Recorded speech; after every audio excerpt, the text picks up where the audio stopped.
रामचल की आने वाली एपिसोड में आप देखेंगे कि सलार को जब सारी हकीकत का इल्म हो जाएगा तो रमशा से कहेगा कि बस अब अपने कदम यहीं पर रोक दो।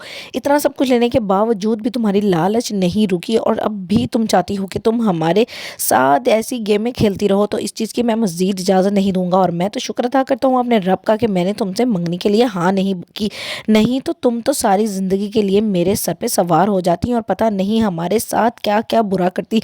अब बेहतर यही होगा कि इसी सब माल पे इक्तफा करो और यहाँ से दफ़ा हो जाओ, इससे पहले कि मैं तुम्हारे खिलाफ कोई अहम कदम उठाऊं या तुम्हें पुलिस में पकड़वा दूं। इससे मज़ीद मैं बर्दाश्त नहीं कर सकता तुम्हें। जिस पर हमजा कहती है कि बस बस अपनी ज़ुबान को यहीं पर ब्रेक लगा दो, क्योंकि तुम अगर मेरे खिलाफ कोई कदम उठाओगे तो मैं भी तुम्हारे खिलाफ बहुत से कदम उठा सकती हूँ। और सबसे बड़ी बात ये कि मैं जाकर तुम्हारे प्यारे अंकल को ये भी बता सकती हूँ कि जो भी कुछ हो रहा था उसमें कोई और साथ नहीं दे रहा था आंटी का सिवाय तुम्हारे। इसलिए बेहतर यही होगा कि तुम इन सब राजों पे अगर पर्दा चाहते हो तो तुम्हें भी अपना मुंह बंद रखना होगा और सीधी तरह से मेरे लिए हाँ करनी होगी। जिस पर सलार कहता है बस अब मजीद बकवास मत करना, मैं बर्दाश्त नहीं करूँगा। दूसरे सीन में आप देखेंगे कि जब खुशखबरी मिलेगी अलीज़े को कि वो एक्सपेक्ट कर रही है तो वो कहेगी ताबिश से कि मैं मेंटली तौर पे इस सब के लिए बिल्कुल भी प्रिपेयर नहीं हूँ और मैं बिल्कुल भी ये नहीं समझती कि तुम भी अभी फाइनेंशियली इस सब के लिए प्रिपेयर हो। इसलिए बेहतर यही होगा कि हमें